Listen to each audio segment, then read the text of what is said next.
Sebelum melihat jauh ke depan mengenai perkembangan persaudaraan Setia Hati Trate sekarang ini, kita ingat julukan Pendito Wesi Kuning. Siapakah Pendito Wesi Kuning itu? Kiatnya, sepiro gedining sengsara yen tinompo among dadi coba. Ia teguh dalam pendiriannya, yakni mengabdi pada sesama, maka orang-orang pun memberi julukan Pendito Wesi Kuning. Konon julukan ini mengacu pada warna wesi kuning sebagai senjata yang melambangkan ketegaran, kesaktian, kewibawaan, serta keluhuran. Dialah Raden Mas Imam Kusupangat, putra ketiga dari Pendawa V, yang lahir dari garba Raden Ayu Kusmiatun dengan Raden Mas Ambar Kusensi. Bertepatan pada hari Jumat Pahing, tanggal 18 November 1938 di Madiun. Kakek beliau Kanjeng Pangeran Ronggo Arya Kusnoningrat adalah Bupati Madiun dan neneknya Juwito merupakan figur yang disegani pada saat itu.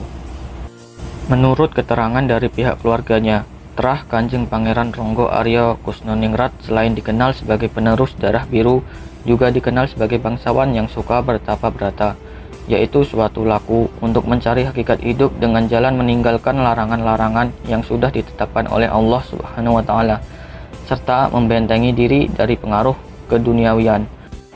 Bakat alam yang mengalir dalam darah kakeknya ini di kemudian hari menitis ke dalam jiwa Raden Mas Imam Kusupangat dan mengantarkan menjadi seorang pendekar yang punya karisma dan disegani sampai ia sendiri dijuluki Pendito Wesi Kuning. Benih luhur yang ditanamkan ibundanya itu lambat laun ternyata mampu mengendap dan mengakar di dalam jiwa Raden Mas Imam Kusupangat. Ia lebih akrab dengan panggilan Aryo. Perhatiannya terhadap nilai-nilai budi luhur kian mekar bagai bak terate di tengah telaga. Semenjak kecil sudah menyukai laku tirakat seperti puasa dan lain-lain. Sejalan dengan itu, sikapnya mulai berubah. Ia mulai bisa membawa diri, menempatkan perasaan, serta menyadari keberadaannya. Gambaran seorang Aryo kecil sebagai bocah ingusan sedikit demi sedikit mulai ditinggalkannya.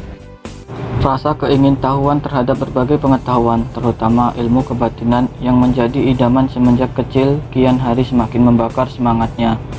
Melecut jiwanya untuk segera menemukan jawabannya.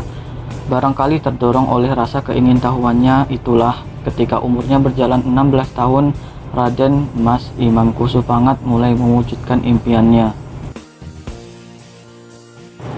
Di sela-sela kesibukannya sebagai siswa di SMP 2 Madiun, ia mulai belajar pencaksilat di bawah panji-panji persaudaraan Setia Hati Trate. Kebetulan yang melatih saat itu adalah Mas Irsad, murid Ki Hajar Harjo Utomo. Selang 5 tahun kemudian, ia berhasil menyelesaikan pelajaran di persaudaraan Setia Hati Trate dan berhak menyandang gelar pendekar tingkat 1. Ketika Mas Imam beranjak dewasa, beliau dijuluki sebagai Pendito Wesi Kuning, yakni seorang yang berdedikasi tinggi. Dalam kamus hidupnya tidak ada kata menyerah dalam menghadapi tantangan. Pola hidupnya sederhana meskipun ia sendiri dilahirkan dari keluarga yang bermartabat. Penerus Trah Kusumah Rembesing Madu Amaratopo Wijiling Handana Warih. Kiatnya sepiro gedining sengsara yen tinompo amung dadi coba. Dan kiat itu dihayatinya, dijabarkan dalam lakunya sampai akhir hayatnya.